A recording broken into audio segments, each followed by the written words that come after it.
नमस्कार। आज का हमारा टॉपिक है दिल्ली सल्तनत। तो चलिए शुरू करते हैं दिल्ली सल्तनत। तो जैसा कि आज का टॉपिक है दिल्ली सल्तनत। दिल्ली सल्तनत जो काल है वो टोटल 1206 ईस्वी से स्टार्ट हुआ था और 1526 ईस्वी तक चला था।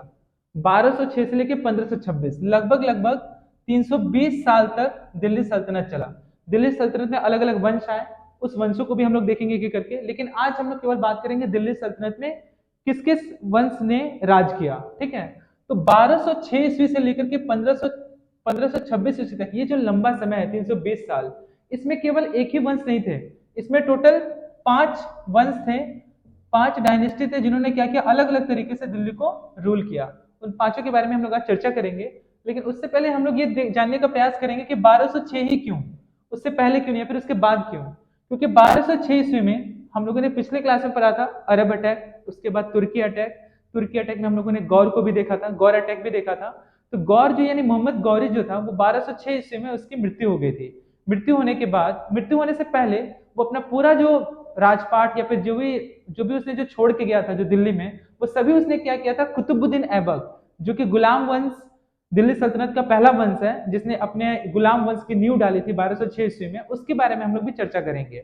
तो कुतुबुद्दीन ऐबक जो क्या हुआ था, वो दिल्ली रह गया था और उसने क्या किया था, दिल्ली सल्तनत का पहला जो वंश है गुलाम वंश, उसकी उसने स्थापना की थी। तो यह बात हो रहा है 1206। आप लोग समझ गए होंगे कि 1206 ही क्यों। 1526 के बारे में इसलिए क्योंकि पानीपत का प्रथम युद्ध जो हुआ था वो 1526 ईस्वी में हुआ था।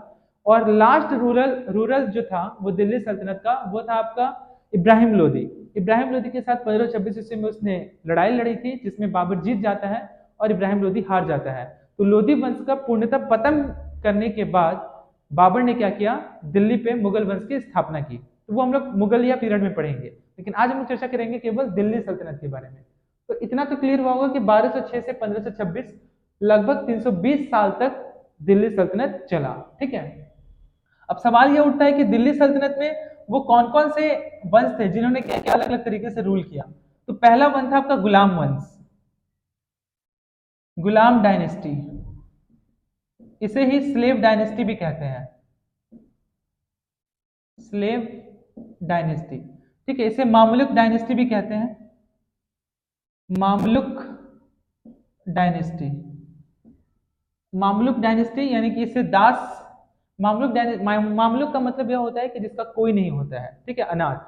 ठीक है, तो स्लेव डायनेस्टी, गुलाम वंश, स्लेव डायनेस्टी हो या मामलुक डायनेस्टी हो, इसी को दास वंश भी कहा जाता है। ठीक है, दास वंश।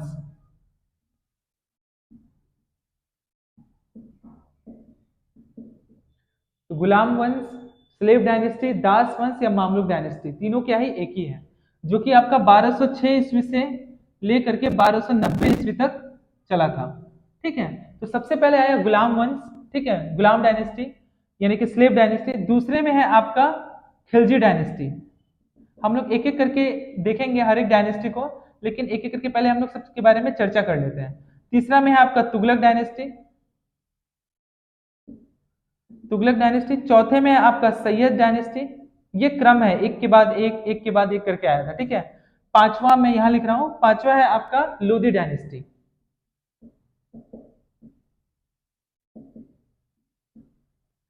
वापस से रिपीट करते हैं, दिल्ली सल्तनत जो कि 1206 ईस्वी से 1526 ईस्वी तक चला था। मोहम्मद गौरी के मरने से ले, जब वो मर गया था, मरने के बाद से लेकर के 1206 में उसकी मृत्यु हुई थी मोहम्मद गौरी की। मोहम्मद गौरी की मृत्यु जो हुई थी, वो आप डेथ जो हुआ था उसका, वो 1206 ईस्वी में हुआ था। और 1526 जो है ये फर्स्ट बैटल ऑफ पानीपत, जो कि इब्राहिम इब्राहिम लोदी, जो कि लास्ट रूलर था लोधी डायनेस्टी का। हम लोग एक एक वंश, एक एक करके हम लोग देखेंगे हर एक वंश को। ठीक है, उसके पहले हम लोग चर्चा कर लेते हैं पूरे बैकग्राउंड, पूरी कहानी, ये जो इतिहास के बारे में जो हम लोग जो चर्चा कर रहे हैं दिल्ली सल्तनत, इसकी पहले कहानी को हम लोग समझ लेते हैं, फिर एक एक करके हम लोग सारे वंश को देखेंगे। ठीक है, इब्राहिम लोदी जो कि लास्ट रूलर था लोधी डायनेस्टी का, और बाबर के बीच ये युद्ध होता है जिसमें इब्राहिम लोदी हार जाता है और बाबर जीत जाता है। ये बात कर रहा हूं मैं 1526। तो आप समझ गए होंगे 1206 से 1526 से क्यों, और ये 320 साल तक ये युद्ध मतलब 320 साल तक ये सल्तनत चला था। ठीक है, टोटल 5 डायनेस्टी थे जो दिल्ली सल्तनत पे रूल करते हैं। उसके बाद मुगल सल्तनत स्टार्ट हो जाता है। पहला गुलाम डायनेस्टी, इसे स्लेव डायनेस्टी कहते हैं। मामलुक डायनेस्टी भी इसे कहते हैं। मामलुक का मतलब होता है जिसका कोई नहीं होता। ठीक है, दास वंश जो कि 1206 ईस्वी से लेकर के 1290 ईस्वी तक चला था। दूसरे में आपका खिलजी डायनेस्टी, तीसरे में है तुगलक, चौथे में है सैयद डायनेस्टी और पांचवे में है लोधी डायनेस्टी। खिलजी डायनेस्टी की जो नींव रखी थी वो जलालुद्दीन खिलजी ने रखी थी। उसके बाद तुगलक में आपका हम लोग पढ़ेंगे मोहम्मद बिन तुगलक, फिरोज शाह तुगलक। ठीक है, इन सब लोगों के बारे में पढ़ेंगे। सैयद वंश की स्थापना खिजर खान ने की थी। ठीक है, और पांचवें जो वंश है लोधी डायनेस्टी, इसकी स्थापना बहलोल लोधी ने की थी। तो ये सब हम लोग क्रम वाइज एक एक करके सबके बारे में चर्चा करेंगे, देखेंगे नेक्स्ट क्लास में। ठीक है, आज हम लोग पूरे दिल्ली सल्तनत में क्या पढ़ना है, मुझे क्या आप लोगों को पढ़ना है, उसके बारे में हम लोग पहले इसको समझेंगे। उम्मीद करता हूँ ये आप लोगों को क्लियर हुआ होगा। ठीक है, अब हम लोग आगे बढ़ते हैं। तो दिल्ली सल्तनत में टोटल 5 ऐसे वंश थे जिन्होंने क्या किया, राज किया दिल्ली सल्तनत, वो भी 320 सालों तक। ठीक है, यह स्थायी नहीं रहा। दिल्ली पे अलग अलग लोगों का कब्जा बना रहा और वो लोग उस पर कब्जा करते गए, आपस में लड़ते रहे, इसलिए ये अस्थायी नहीं हो पाया। इसलिए अलग अलग वंशों ने क्या किया, इस पे राज किया। ठीक है, अब बात सवाल उठता है दिल्ली सल्तनत। तो दिल्ली सल्तनत तो हम लोग समझ गए कि दिल्ली सल्तनत में टोटल 5 वंश थे जिन्होंने क्या किया, अलग अलग तरह से राज किया। ठीक है, लेकिन अब आज हम लोग चर्चा करेंगे कि दिल्ली के बारे में, कि आखिर दिल्ली का क्या इतिहास है। तो एग्जाम में कभी कभी पूछता है कि ओल्ड नेम क्या था दिल्ली का। ठीक है, तो मैं एक एक करके लिख रहा हूं। पहला इंद्रप्रस्थ, इंद्रप्रस्थ जो कि कौरव और पांडव जब महाभारत का युद्ध जब हुआ था, जब महाभारत का जब महाभारत लिखा गया, तो उस समय महाभारत के समय दिल्ली का नाम जो था वो इंद्रप्रस्थ था। नेक्स्ट नाम है आपका योगिनीपुर, योगिनीपुर। तीसरा है आपका ढिल्लिस, ढिल्लिस की चर्चा चंद बरदाई ने, ये वही चंद बरदाई है जिन्होंने पृथ्वीराज रासो लिखा था। ठीक है, चंद बरदाई ने अपनी किताब पृथ्वीराज पृथ्वीराज रासो में दिल्ली का नाम जो है वो मेंशन किया हुआ है ढिल्लिस। ठीक है, ध्यान रखिएगा, ये भी एग्जाम में क्वेश्चन पूछता है। ओल्ड नेम पहला है इंद्रप्रस्थ, दूसरा है आपका, यहां मैं हिंदी में लिख दे रहा हूं, इंद्रप्रस्थ। दूसरा है आपका योगिनीपुर और तीसरा है आपका ढिल्लिस, जो कि चंद बरदाई ने अपनी किताब पृथ्वीराज रासो में इसके बारे में चर्चा किया है। उसके बाद जब ब्रिटिश हमारे देश में जब आ गए 1912 में, 1912 में पहले 1912 से पहले जो इंडिया का जो कैपिटल था वो था आपका कोलकाता, कलकत्ता। कलकत्ता से 1912 में इसे शिफ्ट करके क्या कर दिया गया, दिल्ली कर दिया गया। तो दिल्ली से क्या क्या क्वेश्चन आ सकते हैं वो सभी चीज मैंने एक बार में लिख दिया, आप उसे अच्छे से ध्यान रखें। 1912 के बाद 1931 में ध्यान दीजिएगा, पहला इंद्रप्रस्थ, दूसरा योगिनीपुर, तीसरा ढिल्लिस जो कि चंद बरदाई ने अपनी किताब पृथ्वीराज रासो में इसके बारे में मेंशन किया है। चौथा 1912 में कलकत्ता से ब्रिटिशों ने इसका शिफ्ट कर दिया, कैपिटल इंडिया का, हिंदुस्तान का, कलकत्ता से शिफ्ट करके दिल्ली कर दिया। और 1931 में जब हमारे देश में इंडिया का जो वायसराय था लॉर्ड इरविन, इरविन के समय में 1931 में क्या हुआ, दिल्ली से यह न्यू दिल्ली हो गया, यानी कि नई दिल्ली। तो आप ये भी याद रखेंगे कि दिल्ली से नई दिल्ली कब की गई, तो नई दिल्ली से नई दिल्ली कब की गई, 1931 में। तो ये 5 पॉइंट जो है आप ध्यान रखिएगा जो दिल्ली से केवल संबंधित है। वापस से रिपीट करते हैं। पहला पुराना नाम है, ओल्ड पुराना नाम है इंद्रप्रस्थ, दूसरा योगिनीपुर, तीसरा ढिल्लिस, चंद बरदाई ने अपनी किताब पृथ्वीराज रासो में इसके बारे में मेंशन किया है। चौथा 1912 ब्रिटिशों ने कलकत्ता से इसको शिफ्ट कर दिया दिल्ली, और 1931 में ये दिल्ली से हो गया न्यू दिल्ली। तो दिल्ली सल्तनत में किस किस वंश के बारे में हमें पढ़ना है वो हम लोगों ने पढ़ लिया। वो पढ़ने के बाद हम लोग ये देख लिए कि दिल्ली से रिलेटेड क्या क्या क्वेश्चन हो सकता है, वो भी हम लोगों ने आज चर्चा कर लिया।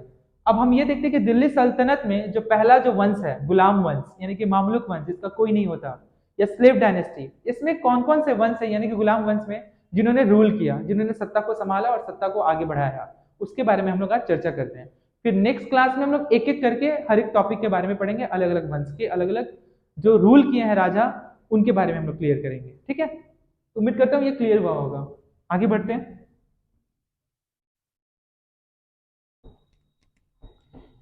इसे आप नोट कर लीजिएगा और बार बार रिवीजन कीजिएगा तो ये पूरी तरह से याद हो जाएगा। ठीक है, पूरी तरह से कहानी है, कहानी की तरह ही आपको इतिहास पढ़ना है, ना कि आपको रटना है। रटना तो पड़ेगा ही, कुछ कुछ चीजें हैं जैसे कि डेट है वो आपको याद रखना पड़ेगा। ठीक है, लेकिन पहले बैकग्राउंड को समझना होगा कि कहानी क्या है, आखिर दिल्ली सल्तनत किस तरह से स्टार्ट हुआ, इसके पीछे क्या कारण था, कैसे कैसे ये आगे बढ़ा। और दिल्ली सल्तनत के बाद एक एक करके वंश आया दिल्ली के सल्तनत में। दिल्ली सल्तनत में ही जैसे कि आपका पहला वंश कुतुबुद्दीन ऐबक ने स्लेव डायनेस्टी यानी गुलाम वंश की स्थापना नींव रखी 1206 में। फिर उसके बाद फिर खिलजी वंश आया, फिर तुगलक आया, फिर सैयद आया, फिर लोधी, फिर आपका फिर लोधी के बाद फिर मुगल वंश। तो ये चीज आप ध्यान रखिएगा। ठीक है, तो आज हम लोग चर्चा करने वाले हैं कि दिल्ली सल्तनत हो गया, दिल्ली हो गया, गुलाम वंश के बारे में कि आखिर गुलाम वंश में किन किन राजाओं ने, किन किन रूलर्स ने रूल किया। तो मैं यहां लिख रहा हूं स्लेव डायनेस्टी। जैसा कि मैंने पहले ही बताया कि 1206 से लेकर के 1290 ईस्वी तक गुलाम वंश चला था। तो पहला जो राजा था, पहला था वो कौन था? गुलाम वंश की नींव किसने रखी थी? कुतुबुद्दीन ऐबक। कुतुबुद्दीन ऐबक। दूसरे नंबर पे है आराम शाह। तीसरे नंबर पे है इल्तुतमिश, जो कि कुतुबुद्दीन ऐबक का ही गुलाम था। चौथा है रजिया सुल्तान। रजिया सुल्तान। नेक्स्ट है आपका बहराम शाह। नेक्स्ट है आपका अलाउद्दीन, अलाउद्दीन मसूद शाह। उसके बाद है आपका नसीरुद्दीन। नसीरुद्दीन के बाद है आपका बलबन, जिसने लौ रक्त की नीति को चलाया था, आयरन ब्लड पॉलिसी। बलबन के बाद है आपका कैकुबाद, और अंतिम है शमसुद्दीन, शमसुद्दीन कैमूर्स। जैसा कि हम लोगों ने देखा कि दिल्ली सल्तनत का जो काल है वो 1206 से लेकर के 1526 ईस्वी तक चलता है, जिसमें स्लेव डायनेस्टी है वो 1206 से 1290 ईस्वी तक चलता है। ठीक है, 1206 में मोहम्मद गौरी की मृत्यु होने के बाद गुलाम वंश की स्थापना हुई 1206 में, और इस तरह से दिल्ली सल्तनत का विकास जो है 1206 से 1526 ईस्वी तक चला। ठीक है, जिसमें से सबसे पहले सुल्तान जिन्होंने गुलाम वंश की नींव रखी वो थे कुतुबुद्दीन ऐबक, उसके बाद आराम शाह, उसके बाद इल्तुतमिश, फिर रजिया सुल्तान, बहराम शाह, अलाउद्दीन मसूद शाह, नसरुद्दीन, बलबन, कैकुबाद, शमसुद्दीन कैमूर। शमसुद्दीन कैमूर जो थे वो last ruler of slave dynasty थे। ये आप ध्यान रखिएगा। ठीक है, शमसुद्दीन कैमूर से केवल हमको सिर्फ इतना ही याद रखना है कि स्लेव गुलाम वंश के जो अंतिम सुल्तान थे वो कौन थे, तो वो थे आपके शमसुद्दीन कैमूर। ठीक है, इसमें हम लोग को इंपॉर्टेंट क्या क्या चीज है, एक है कुतुबुद्दीन ऐबक जिन्होंने इसकी नींव रखी, दूसरा इल्तुतमिश, नेक्स्ट रजिया सुल्तान, और आपका बलबन। मतलब यही चार जो है सबसे ज्यादा इंपॉर्टेंट है, जिसके बारे में हम लोग को अच्छे से पढ़ना है। एक एक करके हम लोग नेक्स्ट क्लास में एक एक करके हम लोग क्या करेंगे, सबके बारे में जानेंगे कि कुतुबुद्दीन ऐबक ने क्या किया, फिर इल्तुतमिश, फिर रजिया सुल्तान, फिर बलबन। ठीक है, और शमसुद्दीन कैमूर के बारे में केवल एक ही चीज पढ़ना है आपको कि यह जो है गुलाम वंश के अंतिम सुल्तान थे और कुछ भी नहीं। तो उम्मीद करता हूं कि आज का ये जो टॉपिक है आप लोगों को अच्छे से समझ में आया होगा। ठीक है, आज के लिए इतना ही, बहुत बहुत धन्यवाद। नमस्कार, आज का हमारा टॉपिक है कुतुबुद्दीन ऐबक। जैसा कि हम लोगों ने पिछले क्लास में देखा था, पूरा दिल्ली सल्तनत के बारे में हम लोगों ने पढ़ा, और पूरा दिल्ली सल्तनत में कौन कौन से वंश जो हैं जो राज करेंगे। पूरी दिल्ली सल्तनत 320 सालों तक चला, 1206 ईस्वी से स्टार्ट होकर के 1526 तक। तो आज हम लोग चर्चा करेंगे कुतुबुद्दीन ऐबक के बारे में, जिन्होंने गुलाम वंश की नींव डाली। तो चलिए शुरू करते हैं। आज का हमारा टॉपिक है कुतुबुद्दीन ऐबक। कुतुबुद्दीन ऐबक, इसका जो शासन काल है वो 1206 ईस्वी से शुरू होता है और 1210 में ही क्या हो जाता है, समाप्त हो जाता है। 1210 में कुतुबुद्दीन ऐबक की मृत्यु हो जाती है। ये जो है सबसे पहले अपना जो कैपिटल है वो लाहौर में रखता है, और लाहौर से ही पूरी तरह से पूरी सत्ता को क्या करता है, रेगुलेट करता है। ठीक है, दिल्ली सल्तनत है, लेकिन दिल्ली सल्तनत में इसने अपना कैपिटल दिल्ली को ना बना करके लाहौर को बनाया, और लाहौर से ही सभी चीजों को क्या करता था, वहां से रेगुलेट करता था।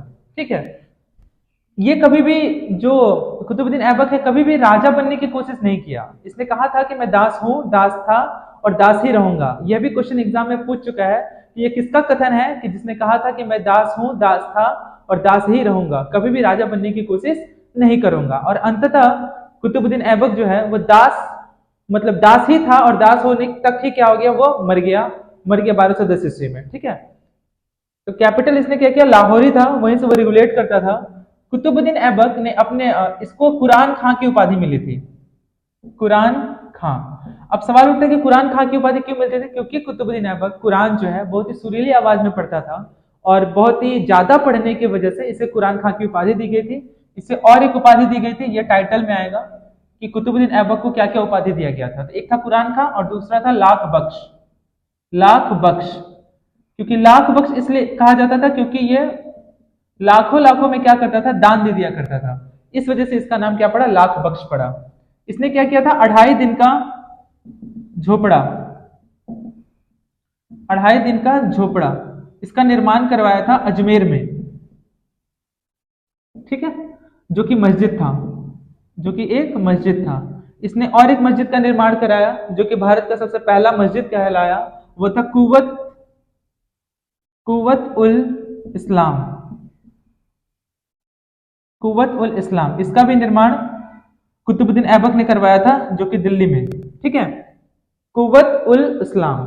ठीक है, ये पहला मस्जिद था। ठीक है, फर्स्ट मॉस्क्यू था ये इंडिया का, जिसका निर्माण किसने करवाया था, कुतुबुद्दीन ऐबक ने करवाया था। तो यहां से क्वेश्चन बन सकता है कि पहला मस्जिद तो जो था वो कुवत उल इस्लाम था, तो पहला मंदिर कौन सा था? तो पहला जो टेम्पल था वो था आपका लोटस टेम्पल,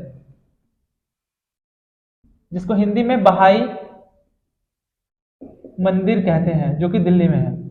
ठीक है, पहला टेम्पल। और चर्च पूछेगा, चर्च भी पूछ सकता है कि पहला चर्च कौन सा था, तो सेंट स्टीफन चर्च है, जो कि आपका केरला में है। ठीक है, कुव्वत उल इस्लाम ये मस्जिद है, पहला मस्जिद इंडिया भारत का, जो कि दिल्ली में है। टेम्पल कौन सा था, तो वो टेम्पल था लोटस टेम्पल, जिसे हिंदी में बहाई मंदिर कहते हैं। और चर्च कौन सा था, तो वो था आपका सेंट स्टीफन चर्च, जो कि केरला में है। तो ये 3 पॉइंट आप यहां से याद रखिएगा। ठीक है, वापस से मैं एक बार रिवाइज करवा दे रहा हूँ। कुतुबुद्दीन ऐबक, इसका शासनकाल 1206 से 1210 ईस्वी तक चला। 1210 में ही कुतुबुद्दीन ऐबक की मृत्यु हो जाती है। ठीक है, कैपिटल इसने अपना लाहौर किया था, ना कि दिल्ली। इसका टाइटल क्या था, कुरान खां, और दूसरा क्या था, लाख बख्श, क्योंकि ये लाखों में दान दे दिया करता था। इसने 2.5 दिन का झोपड़ा बनाया था, जो कि अजमेर में है। ठीक है, जो कि जो कि मस्जिद था, मस्जिद के रूप में था। और कुव्वत उल इस्लाम ये फर्स्ट पहला मस्जिद है जिसका निर्माण कुतुबुद्दीन ऐबक ने करवाया था, जो कि दिल्ली में करवाया था। पहला टेम्पल कौन सा है, तो वो है लोटस टेम्पल, हिंदी में बहाई मंदिर कहते हैं इसे। और चर्च कौन सा था, तो सेंट स्टीफन चर्च, जो कि केरला में है। उम्मीद करते हैं कि ये सारा पॉइंट आप लोगों को क्लियर हुआ होगा। उसने ये बात जरूर याद रखिएगा कि उसने कभी भी राजा बनने की कोशिश वह नहीं किया। ठीक है, वह दास था और दास ही के पद पर वह रह गया। ठीक है, आगे बढ़ते हैं। इतना क्लियर हुआ होगा। आज हम लोग केवल कुतुबुद्दीन ऐबक के बारे में ही पढ़ेंगे। ठीक है, इसके बाद हम लोग नेक्स्ट क्लास में इल्तुतमिश और रजिया सुल्तान को देखेंगे। ठीक है, ये होने के बाद कुतुबुद्दीन ऐबक। अब कुतुबुद्दीन ऐबक का सबसे जो खास जो निर्माण था वो था आपका कुतुब मीनार। ठीक है, कुतुब मीनार। कुतुब मीनार से जितने भी क्वेश्चन होंगे वो सारे हम लोग आज क्लियर करेंगे। कुतुबुद्दीन ऐबक ने कुतुब मीनार का निर्माण अपने गुरु की याद में करवाया था। इनके गुरु का नाम था कुतुबुद्दीन बख्तियार काकी।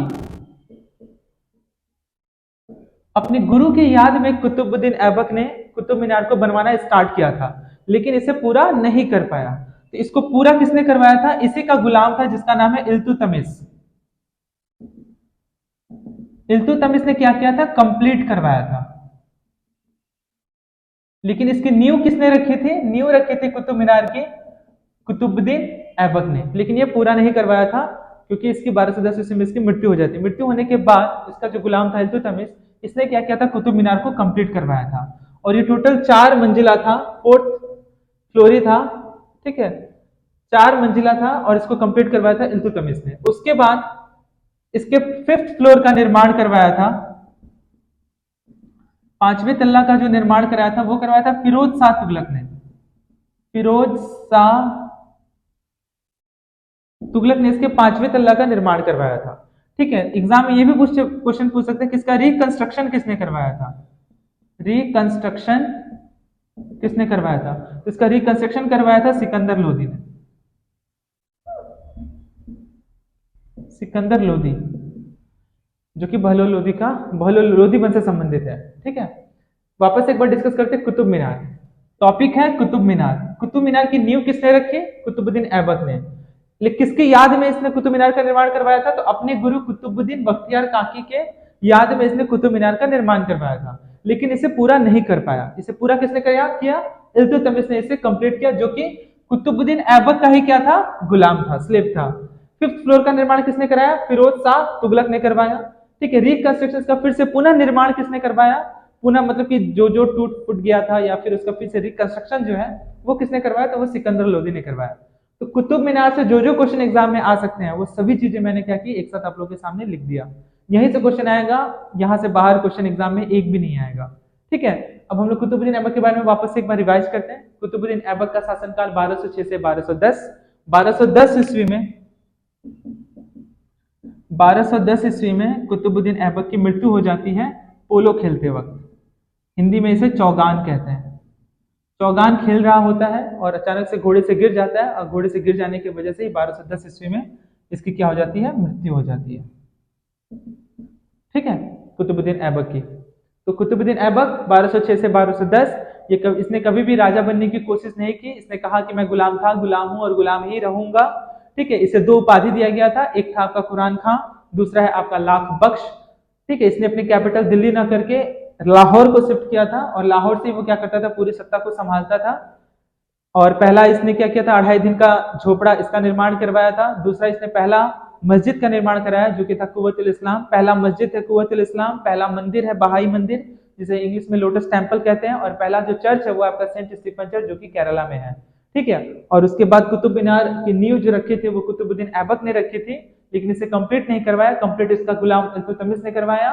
फिर उसके बाद 5th फ्लोर का जो निर्माण है वो फिरोज शाह तुगलक ने करवाया, और फिर से इसका रिकंस्ट्रक्शन जो है वो सिकंदर लोदी ने कराया। और 1210 ईस्वी में कुतुबुद्दीन ऐबक की मृत्यु हो जाती है। कुतुबुद्दीन ऐबक किसका गुलाम था? ये क्वेश्चन एग्जाम में पूछ सकता है। ये कुतुबुद्दीन ऐबक जो है वो मोहम्मद गौरी का गुलाम था, क्योंकि मोहम्मद गौरी जब भारत आया था तो अपने साथ 3 लोगों को लेकर के आया था। एक कुतुबुद्दीन ऐबक, दूसरा जो उसका गुलाम था बख्तियार खिलजी, जो कि उसका एक सेनापति था, और उसके गुरु थे मुइनुद्दीन चिश्ती। ठीक है, लेकिन यहाँ पे कुतुबुद्दीन ऐबक के गुरु का क्या नाम है? कुतुबुद्दीन बख्तियार काकी, जिनकी याद में उसने क्या किया था? कुतुब मीनार का निर्माण करवाया था। तो उम्मीद करता हूँ ये जो टॉपिक है आप लोगों को एकदम अच्छे से क्लियर हुआ होगा। आज के लिए इतना ही, बहुत बहुत धन्यवाद। नमस्कार, आज का हमारा टॉपिक है दिल्ली सल्तनत में। हम लोगों ने कुतुबुद्दीन ऐबक के बारे में पढ़ लिया। हम लोगों ने ये भी जान लिया कि दिल्ली सल्तनत किस तरह से उसका विकास हुआ, किस तरह से दिल्ली सल्तनत रूल किया, कितना साल से लेकर कितना साल तक। उसके बाद आज हम लोग देखेंगे दिल्ली सल्तनत में ही कुतुबुद्दीन ऐबक जो था वो मोहम्मद गौरी का गुलाम था। ठीक है, उसी तरह से हम लोग मोहम्मद गौरी का जो गुलाम था कुतुबुद्दीन ऐबक था, और कुतुबुद्दीन ऐबक का जो गुलाम था वो था आपका इल्तुतमिश। तो आज हम लोग इल्तुतमिश के बारे में ही चर्चा करेंगे। तो चलिए शुरू करते हैं। तो आज का हमारा टॉपिक है इल्तुतमिश। इल्तुतमिश इल्तुतमिश यानी कि जो कुतुबुद्दीन ऐबक का ही गुलाम था। और जैसा कि मैंने कुतुबुद्दीन ऐबक में आपको कुतुब मीनार के बारे में भी पढ़ाया, जिसमें कुतुब मीनार की जो नींव है 1206 ईस्वी में कुतुबुद्दीन ऐबक ने डाली थी, लेकिन वह उसे पूरा नहीं कर पाया था। तो उसे पूरा करने का जो श्रेय है वो इल्तुतमिश को ही जाता है, जिसने उसे पूरा करवाया था, कुतुब मीनार को पूरा करवाया था। पूरा कराने के बाद 4थी मंजिल तक उसे कंप्लीट कराने के बाद उसके 5वें तल्ला का निर्माण करवाया था फिरोज शाह तुगलक ने। फिर से उसका जो रिकंस्ट्रक्शन है यानी कि पुनः निर्माण वो है सिकंदर लोदी ने करवाया था। तो इल्तुतमिश का जो शासन काल है वो 1211 से लेकर के 1236 ईस्वी तक चलता है। 1236 ही क्यों? क्योंकि 1236 में इल्तुतमिश की मृत्यु हो जाती है। ठीक है, आप ध्यान में दीजिएगा अच्छे से। कुतुबुद्दीन ऐबक किसका गुलाम था? मोहम्मद गौरी का। मोहम्मद गौरी का गुलाम कौन था? कुतुबुद्दीन ऐबक। कुतुबुद्दीन ऐबक का गुलाम कौन था? तो वो था आपका इल्तुतमिश। इल्तुतमिश को 1229 ईस्वी में सुल्तान की उपाधि मिली थी। ये पहला ऐसा गुलाम था जो सुल्तान बनना चाहता था। ठीक है, तो 1229 ईस्वी में इसे सुल्तान की उपाधि मिली थी, और इसने सुल्तान के पद को ग्रहण भी किया था 1229 में। अभी सवाल उठता है कि सुल्तान का पद इसे क्यों मिला? तो सुल्तान का पद इसे इसलिए मिला क्योंकि कुतुबुद्दीन ऐबक ने अपना जो कैपिटल है वो लाहौर शिफ्ट किया हुआ था, और वहीं से वो रेगुलेट करता था। लेकिन इल्तुतमिश ने क्या किया? उसे लाहौर से हटा करके कैपिटल को जो है वो शिफ्ट कर दिया आपका दिल्ली। लाहौर से शिफ्ट कर दिया दिल्ली, जिसके वजह से बगदाद के खलीफा थे, बगदाद के खलीफा थे जो खुश होकर के इल्तुतमिश को सुल्तान की उपाधि दे दी 1229 ईस्वी में। ठीक है, तीन तीन चीज है जिसने, तीन प्रथा या फिर तीन सिस्टम को इल्तुतमिश ने शुरू किया था। तो वो पहला क्या था? पहला था आपका पर्दा प्रथा। पर्दा प्रथा को शुरू करने वाला इल्तुतमिश ही था। दूसरा है आपका इक्ता सिस्टम, इक्ता सिस्टम जिसे हिंदी में इक्ता प्रणाली कहते हैं, इक्ता प्रणाली। ठीक है, और तीसरा इसने शुरू किया था दल चालीसा। दल चालीसा, दल चालीसा मतलब कि 40 व्यक्तियों का समूह। अच्छे से देखिएगा, पर्दा प्रथा की शुरुआत इल्तुतमिश ने करवाया था। इक्ता सिस्टम यानी कि हिंदी में इक्ता प्रणाली की भी शुरुआत इल्तुतमिश ने किया था। दल चालीसा का मतलब होता है 40 व्यक्तियों का समूह, इसकी भी शुरुआत किसने की थी? दल इल्तुतमिश ने ही की थी। और एक चीज है, पूछा जाता है न्याय की घंटी, न्याय की घंटी। न्याय की घंटी से तात्पर्य उसके शासनकाल में अगर कोई भी अगर आता था तो पहले घंटी को बजाया जाता था, तब जाकर के कोई उसके दरबार में प्रस्तुत होता था। तो न्याय की घंटी मतलब कि ऐसे कोई नहीं कि अचानक से आया और प्रवेश कर गया सल्तनत में, तो ऐसा नहीं होता था। पहले घंटी बजाया जाता था, फिर उसके बाद फरमान जारी होता था, उसके बाद वो मतलब कि उस राजमहल में प्रवेश करता था। तो न्याय की घंटी की शुरुआत जो है वो इल्तुतमिश ने की थी, इल्तुतमिश ने की थी। यहीं से एक क्वेश्चन और आता है कि न्याय की जंजीर, न्याय की जंजीर इसकी शुरुआत किसने की थी? तो इसकी शुरुआत जहांगीर ने की थी, अकबर का पुत्र जहांगीर ने की थी। न्याय की जंजीर यानी कि अगर कोई मुजरिम अगर कुछ गुनाह किया है तो उसे जंजीरों में बांध करके जहांगीर के समक्ष पेश किया जाता था। तो ये कुछ पॉइंट है जो आपको याद रखना चाहिए। इल्तुतमिश किसका गुलाम था? तो इल्तुतमिश कुतुबुद्दीन ऐबक का गुलाम था। कुतुबुद्दीन ऐबक किसका गुलाम था? तो वो मोहम्मद गौरी का गुलाम था, क्योंकि मोहम्मद गौरी के साथ ही भारत आया था। उसका गुलाम इल्तुतमिश ने कुतुबुद्दीन ऐबक के मरने के बाद इल्तुतमिश ने क्या किया था? कुतुब मीनार को कंप्लीट करवाया था। 1229 में उसने सुल्तान का पद को धारण किया। सुल्तान का पद उसे किसने दिया? तो बगदाद के खलीफाओं ने दिया, क्योंकि उसने क्या किया था? लाहौर से कैपिटल हटा करके दिल्ली शिफ्ट कर दिया था। तीन चीज की उसने शुरुआत की थी। पहला है आपका पर्दा प्रथा, ठीक है, पहला पर्दा प्रथा, दूसरा इक्ता प्रणाली और तीसरा है दल चालीसा। दल चालीसा यानी कि 40 व्यक्तियों का समूह। न्याय की घंटी का संबंध किससे है? तो इल्तुतमिश से है। लेकिन वही पूछे कि न्याय की जंजीर का संबंध किससे? तो जहांगीर। तो याद रखना बहुत ही आसान है। देखिए, न्याय की जंजीर है, ज से जंजीर और ज से जहांगीर होता है। ठीक है, तो न्याय की जंजीर का संबंध जहांगीर से है, वही न्याय की घंटी का संबंध इल्तुतमिश से है। और वही 1236 ईस्वी में इल्तुतमिश की क्या हो जाती है? मृत्यु हो जाती है। ये भी आप ध्यान में रखेंगे। इसके बाद हम लोग जो सत्ता पढ़ेंगे, मतलब जिसका शासनकाल पढ़ेंगे, वो हम लोग पढ़ेंगे रजिया सुल्तान। तो उम्मीद करता हूं कि ये सारा पॉइंट आप लोग को एकदम अच्छे से क्लियर हुआ होगा। इसी में एक पॉइंट और मैं डिस्कस करना चाहूंगा कि इल्तुतमिश ने एक तराइन का तृतीय युद्ध भी लड़ा था। ठीक है, जैसा कि आप लोगों ने पढ़ा है कि तराइन का प्रथम युद्ध 1191 में हुआ था, दूसरा वो युद्ध 1192 में हुआ था, लेकिन जो तीसरा युद्ध हुआ था वो 1215 ईस्वी में हुआ था। 1191, जैसे कि मैंने गौरी में पढ़ाया है आप लोगों को कि 1191 का जो तराइन का जो पहला युद्ध जो हुआ था, जो कि तरावड़ी नदी के किनारे हुआ था, यही वजह है कि उसका नाम जो है तराइन का युद्ध पड़ा, जो कि हरियाणा में है। ठीक है, 1191 में जो पहला जो फर्स्ट बैटल ऑफ जो तराइन लड़ा गया था, वो मोहम्मद गौरी और पृथ्वीराज चौहान के बीच में लड़ा गया था। ठीक है, मोहम्मद गौरी और पृथ्वीराज चौहान के बीच लड़ा गया, जिससे पृथ्वीराज चौहान की जीत होती है और मोहम्मद गौरी की हार होती है। दूसरे में क्या होता है? उसी हार का प्रतिशोध लेने के लिए मोहम्मद गौरी वापस से अटैक करता है, जिसमें तराइन का दूसरा युद्ध 1192 में होता है। सेकंड बैटल होता है, जिसमें मोहम्मद गौरी जीत जाता है, पृथ्वीराज चौहान हार जाते हैं। लेकिन यहाँ सवाल है 1215 में फिर तीसरी लड़ाई होती है तराइन की, थर्ड बैटल ऑफ तराइन। ठीक है, ध्यान दीजिएगा, third third battle of Tarain, जो कि किसके बीच में होता है? इल्तुतमिश और यल्दौज के बीच में, जिसमें इल्तुतमिश जीत जाता है और यल्दौज हार जाता है। ये भी चीज आप ध्यान में रखिएगा, वेरी वेरी इंपॉर्टेंट, क्योंकि यहाँ से क्वेश्चन एग्जाम में आएगा और पूछा भी है यहाँ तक कि यूपीएससी के एग्जाम में पूछा है कि थर्ड बैटल ऑफ तराइन कब हुआ था। ठीक है, तो फर्स्ट बैटल ऑफ तराइन हुआ था 1191 में, सेकंड बैटल हुआ था 1192 में। फर्स्ट बैटल जो हुआ वो पृथ्वीराज चौहान और मोहम्मद गौरी के बीच में हुआ, जिसमें मोहम्मद गौरी की हार होती है और पृथ्वीराज चौहान की जीत होती है। सेकंड 1192 में फिर से युद्ध होता है, जिसमें मोहम्मद गौरी जीत जाता है, पृथ्वीराज चौहान हार जाते हैं। और 1215 में थर्ड बैटल ऑफ तराइन होता है, जो 1215 में होता है इल्तुतमिश और यल्दाउज के बीच में, जिसमें इल्तुतमिश जीत जाता है और यल्दाउज हार जाता है। इस जीत के बाद जो इल्तुतमिश है वो दिल्ली को 4 हिस्सों में बांट देता है। दिल्ली को टोटल 4 हिस्सों में बांट देता है। ठीक है, दिल्ली को जो 4 हिस्सों में बांटता है, ध्यान रखिएगा, पहला ऐसा गुलाम अहमद मतलब दिल्ली सल्तनत का सुल्तान था जिसने दिल्ली को 4 हिस्सों में बांट दिया। ठीक है, वो आपका था, पहला था ईस्टर्न, पूर्वी, पश्चिमी, उत्तरी और दक्षिणी। ठीक है, ईस्टर्न पार्ट, दूसरा था आपका वेस्टर्न, और तीसरा था आपका नॉर्दर्न, और चौथा था आपका साउदर्न। हिंदी में पूर्वी, पश्चिमी, उत्तरी और दक्षिणी, इन 4 हिस्सों में क्या किया था उसने, दिल्ली को बांट दिया था। ठीक है, ये भी चीज आप ध्यान में रखेंगे। तो उम्मीद करता हूं कि अब आपको सारा पॉइंट जो है अच्छे से क्लियर हुआ होगा। लेकिन आप बिल्कुल मत भूलिएगा कि थर्ड बैटल ऑफ तराइन भी हुआ था, सिर्फ फर्स्ट और सेकंड नहीं हुआ था। थर्ड जो हुआ था वो इल्तुतमिश और यल्दाउज के बीच में हुआ था, जिसमें इल्तुतमिश जीत जाता है और यल्दाउज हार जाता है। अब अच्छे से आपको क्लियर हुआ होगा। ठीक है, आप इसका चाहे तो अच्छे से स्क्रीनशॉट ले सकते हैं। ठीक है, उम्मीद करता हूँ कि आज का टॉपिक आप लोग को अच्छे से समझ में आया होगा। आज के लिए इतना ही, बहुत बहुत धन्यवाद। नेक्स्ट क्लास में हम लोग चर्चा करेंगे रजिया सुल्तान के बारे में। ठीक है, नमस्कार। आज का हमारा टॉपिक है रजिया सुल्तान, जो कि दिल्ली सल्तनत की पहली मुस्लिम शासिका थी और अंतिम मुस्लिम शासिका भी थी। ठीक है, तो चलिए शुरू करते हैं आज का हमारा टॉपिक रजिया सुल्तान।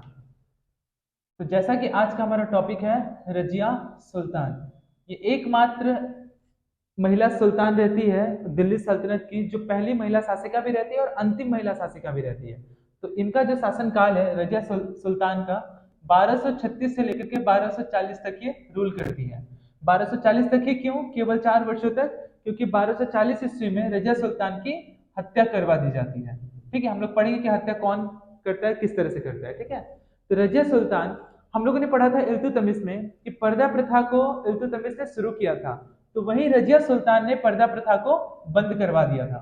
ठीक है, इल्तुतमिश ने 3 चीज शुरू किया था, पर्दा प्रथा, एकता प्रणाली और दल चालीसा।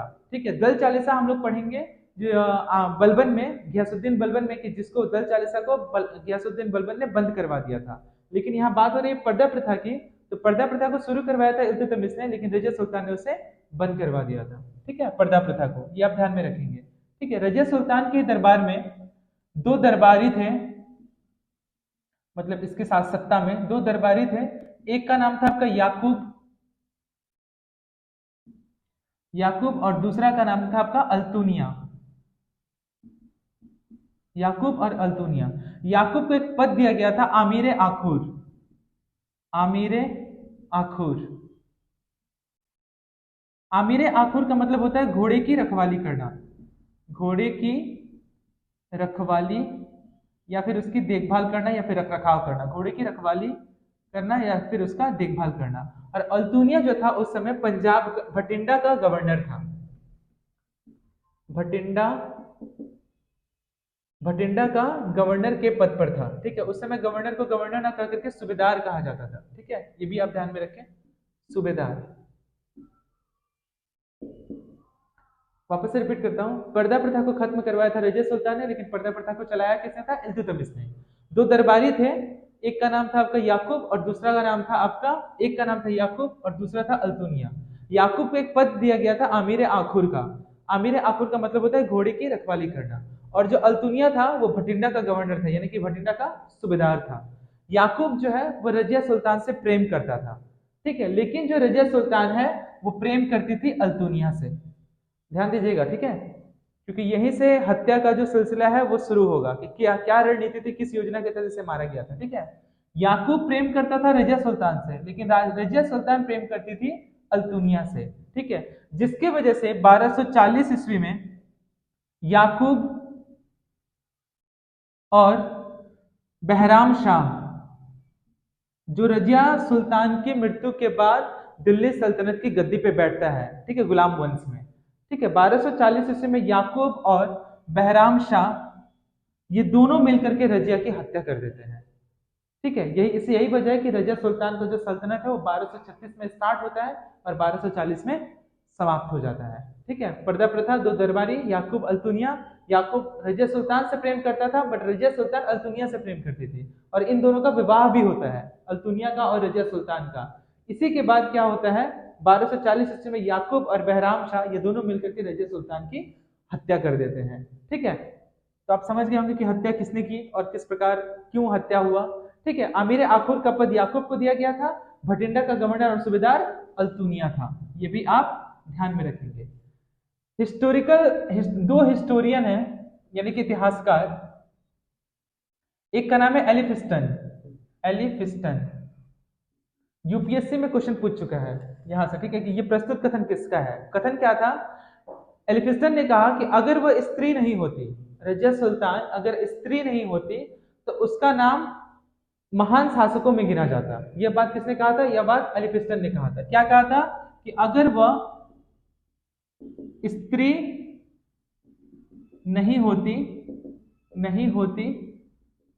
तो उसका नाम महान शासकों में होता। यह बात किसने कहा, एलिफिस्टन ने कहा। और वही सिराजुद्दीन,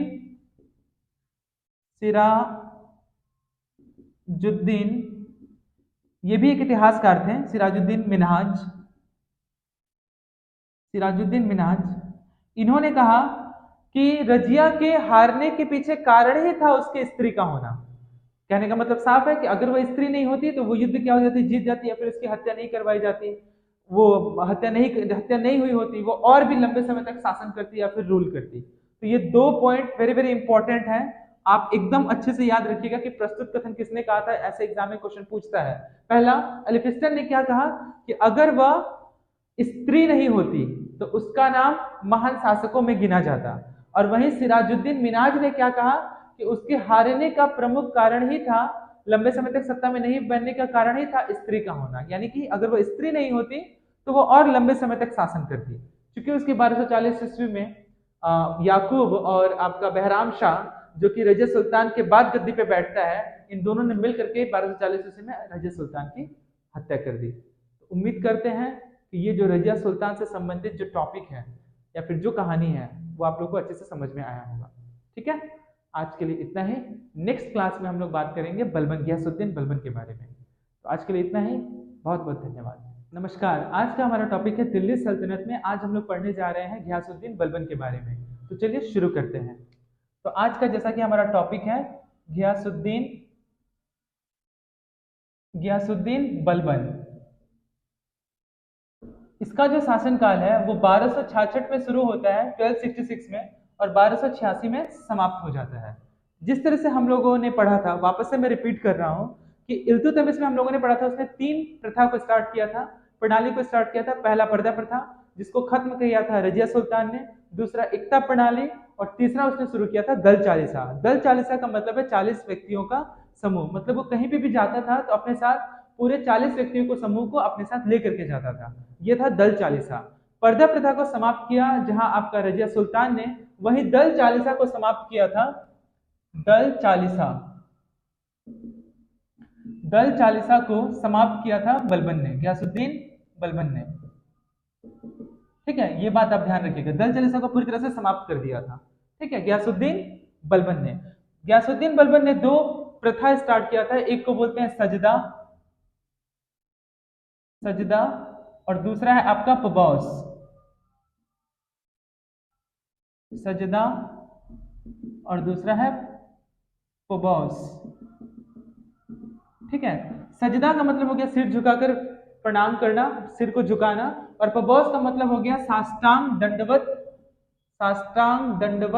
साष्टांग या फिर दंडवत प्रणाम करना। ठीक है, ये पबौस था। ठीक है, 2 प्रथा थी।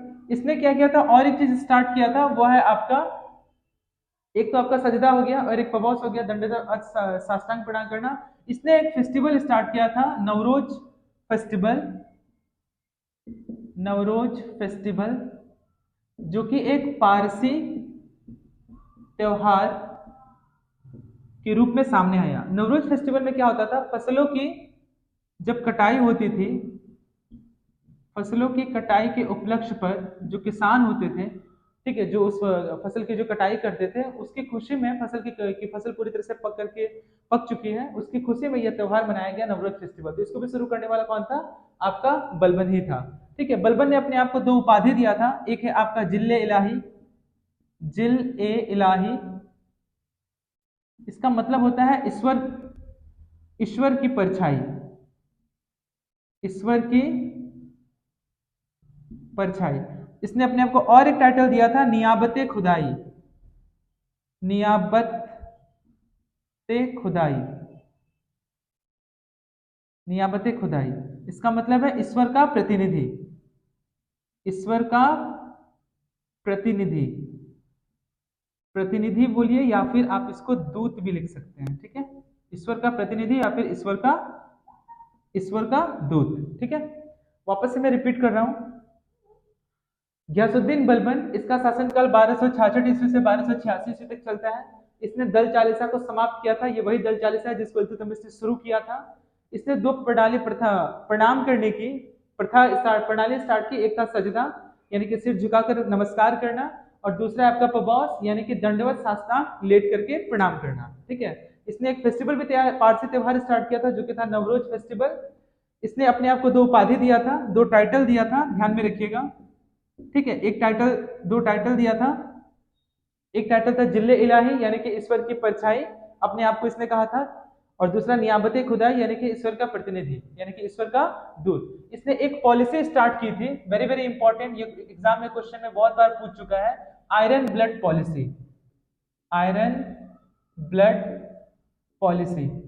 इसे ही हिंदी में कहते हैं लौ रक्त की नीति, लौ रक्त की नीति। ये शुरू करने वाला कौन था, बलबन ही था। ठीक है, इसमें क्या होता था, अगर कोई मुजरिम, अगर कोई गुनाह किया है, तो जितना वो गुनाह करता था उस गुनाह के अनुसार ही उसके शरीर से वो मांस काट करके रख लिया जाता था, उसके शरीर के हिस्से से वो मांस काट लिया जाता था। तो उसी को बोला गया iron blood policy, iron blood policy यानी कि लौह रक्त की नीति, जिसको शुरू किसने किया था, बलबन ने शुरू किया था। उम्मीद करता हूं कि आपको ये टॉपिक अच्छे से समझ में आया होगा। वापस से मैं एक बार रिपीट कर रहा हूँ, गयासुद्दीन बलबन, जिसका शासनकाल 1266 से 1286 ईस्वी तक चला। इसने दल चालीसा को समाप्त किया। इसने प्रणाम करने की दो प्रणाली को स्टार्ट किया, एक था आपका सजदा, दूसरा है आपका पबौस, यानी कि दंडवत साष्टांग प्रणाम करना। इसने एक पॉलिसी स्टार्ट किया, वो पॉलिसी क्या थी, आयरन ब्लड पॉलिसी, यानी कि लौह रक्त की नीति।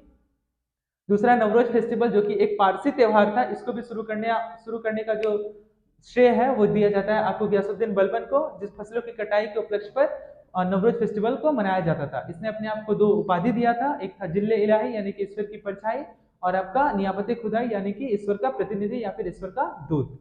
तो उम्मीद करता हूँ कि ये जो गयासुद्दीन बलबन है ये आप लोगों को समझ में आया होगा। ठीक है, और लास्ट जो दिल्ली सल्तनत का जो अंतिम सुल्तान था वो शमसुद्दीन कैमूर्स था। अब हम लोग का पूरी तरह से जो जो इंपॉर्टेंट टॉपिक था दिल्ली सल्तनत में, गुलाम वंश में, वो सारे टॉपिकों को मैंने अच्छे से कवर कर दिया है। आपको इतना ही पढ़ना है, इल्तुतमिश, रजिया सुल्तान, कुतुबुद्दीन ऐबक, आपका फिर गयासुद्दीन बलबन, और लास्ट केवल आपको याद रखना इतना ही कि लास्ट जो रूरल था गुलाम डायनेस्टी का, यानी कि स्लेव डायनेस्टी का, वह था शमसुद्दीन कैमूर्स। तो उम्मीद करता हूं कि दिल्ली सल्तनत में स्लेव डायनेस्टी, जो कि 1206 ईस्वी से स्टार्ट होता है, 1206 ईस्वी से स्टार्ट होता है और लास्ट आपका 1286 तक तो नहीं, 86 के बाद लास्ट जो सल्तनत का जो सुल्तान रहता है वो आपका वो भी रहता है, क्या बोला जाता है, शमसुद्दीन कैमूर्स रहता है। उसके बाद उस हद तक हम लोग को पढ़ना है और वो सारे सेक्शन जो है पूरी तरह से कवर हो गया। तो आज के लिए इतना ही, बहुत बहुत धन्यवाद।